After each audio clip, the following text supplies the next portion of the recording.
নমস্কার, আমি doctor Pratikjyoti Ghosh, consultant clinical oncologist, founder director East Care oncology private limited.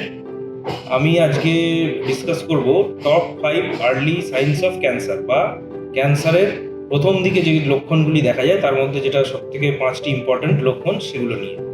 তো প্রথম হচ্ছে যেটা বলার যে এক একটা সাইটের ক্যান্সার, মানে ধরুন নাক কান গলা বা লাংস বা সার্ভিক্স বা পেটের মধ্যে যে ক্যান্সারগুলো হয়, এক একটা লক্ষণ এক এক রকম হয়, সবার সিমিলার হয় না।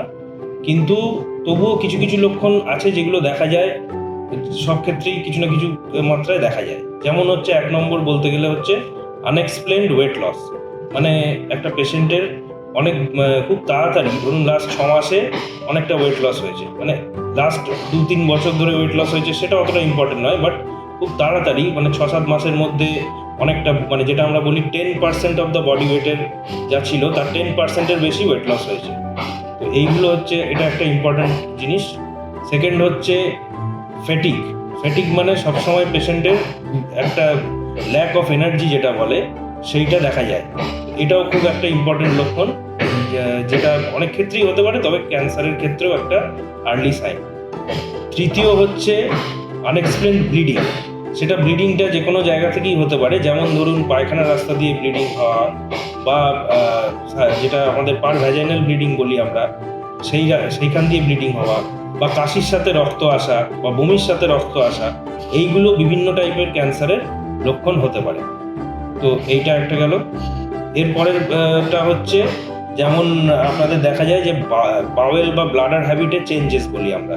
সেটা কীরকম, মানে ধরুন একটা মানুষ তার নর্মাল পেচ্ছাপ পায়খানা সব ছিল, কিন্তু কয়েকদিন ধরে দেখা যাচ্ছে তার পায়খানাটা আইদার কষে যাচ্ছে, বা হয়তো পাতলা পায়খানা হচ্ছে, বা পায়খানার সাথে রক্ত আসছে। এইগুলো অনেক সময় দেখা যায়। সেটা হচ্ছে আপনার যেটা রেকটাম বা খাদ্যনালীর ক্যান্সার যেগুলো বলি, তলার দিকের খাদ্যনালীর তলার দিকের ক্যান্সার। তো সেইগুলোতে এই লক্ষণগুলি দেখা যেতে পারে। আর 5 নম্বর যদি বলি, সেটা হচ্ছে 5 নম্বর লক্ষণ যেটা যদি বলি সেটা হচ্ছে কাশি। তো লাং ক্যান্সারের ক্ষেত্রে বা অনেক সময় নাক কান গলার ক্যান্সারের ক্ষেত্রেও দেখা যায় যে পেশেন্টের খুব কাশি হচ্ছে, বা তারা থুতু গিলতে গেলে কাশি হচ্ছে, বা নর্মালি প্রচুর কাশি হচ্ছে। সেটা মানে নর্মাল মানুষের যেরকম ঠান্ডা লাগলে কাশি হয় সেরকম নয়, তার থেকে অনেক বেশি টাইপের এক মাত্রায় কাশিটা হচ্ছে। তো এই জিনিসগুলি লক্ষ্য করা দরকার। আর সব থেকে ইম্পর্টেন্ট হচ্ছে, এই জিনিসগুলো ফেলে রাখা উচিত নয়। পেশেন্টের উচিত সঙ্গে সঙ্গে কোনো ডাক্তারকে দেখানো।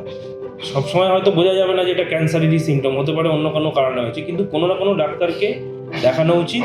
এগুলো ফেলে রাখা উচিত নয়, যে আমরা ওষুধ দোকানে গিয়ে অনেক সময় ওষুধ কিনে খেয়ে নিই, এই জিনিসগুলো একদম করা উচিত নয়।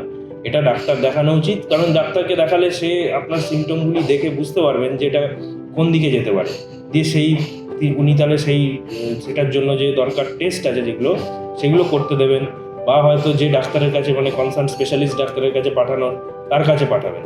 তো এই লক্ষণগুলি নোটিস করা দরকার, ফেলে রাখা একদমই উচিত নয়, যেটা আমরা সাধারণত দেখে থাকি। অনেক পেশেন্ট ফেলে রাখে এই লক্ষণগুলি নিয়ে, তারা বাড়িতেই থাকে বা ওষুধ দোকান থেকে ওষুধ খাচ্ছে বা এরকম। তো এই জিনিসটা করা একদমই উচিত নয়, কারণ ক্যান্সার আর্লি স্টেজে ধরা গেলে তার ট্রিটমেন্ট করলে পেশেন্ট ভালো হয়ে যাওয়ার সম্ভাবনা অনেকটাই থাকে।